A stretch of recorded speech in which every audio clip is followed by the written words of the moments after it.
Hello, and welcome back to Just Living. Today we're taking you on an epic journey through the stunning red rock landscapes of Moab, Utah. Our destination, the beautiful Corona Arch Trail. This is a good trail to do if you have limited time, as it's only about 3 miles round trip and is relatively flat. The typical hike here can last between 1 and 3 hours. Another nice feature is that it's outside of Arches National Park, so it's free to visit. You also don't need to make any reservations to visit like you have to do at most of our other national parks. Pets are also allowed, as are drones. But what's really nice is that you get to see 2 other arches as well. Pinto Arch is visible about halfway up the trail, while Bowtie Arch sits just 150 yards from Corona Arch. So you can see 3 arches for the price of 1. So sit back and relax as we explore this part of Moab, Utah. All right, here we are at the start of the trail. There's the parking lot and the Colorado River below us to the left. But first we have to cross this railroad track that is used to haul material from the potash mine located further up the canyon. Be careful crossing this, as it is still used by freight trains on a regular basis. Now, to get to the trailhead, it's located on Utah State Route 279, also known as Potash Road, about 11 miles from Highway 191, which is the main road through Moab. So this is an easy spot to get to. No need for an off-road vehicle and no dirt roads to drive on. State Route 279 follows the Colorado River and has several worthwhile scenic stops, giving yourself some extra opportunities for adventure besides the Corona Arch Trail, like this area here next to the Colorado River, where ancient Indians carved petroglyphs into these massive sandstone cliffs.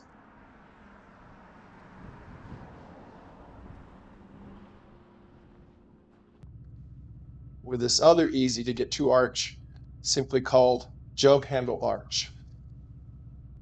Okay, back to the trail now. As you can see, this trail isn't really that difficult.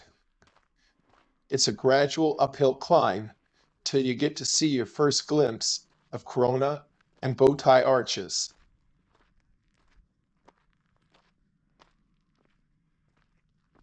But first, here is where you can leave the main trail to visit Pinto Arch.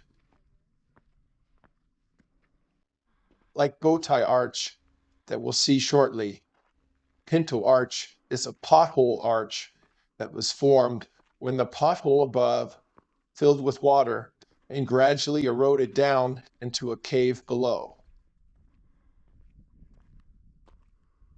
Here you can see that there are some more potholes that are filling up with water. And who knows, in a few hundred more years, there may even be more arches here.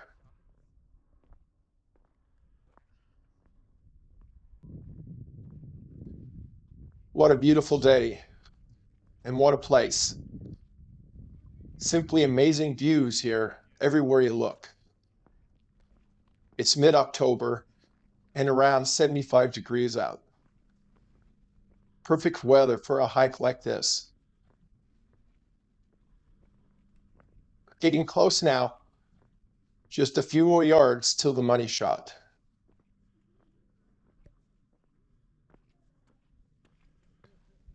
I think I see something. Yes, it's our first glimpse of Corona Arch.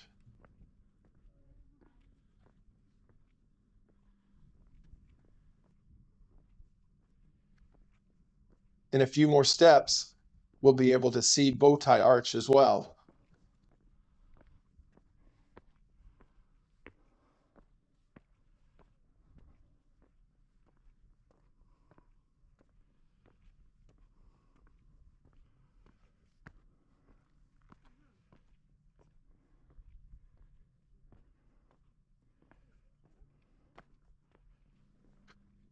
Do you see it? That's Bowtie Arch on the left, with Corona Arch on the right.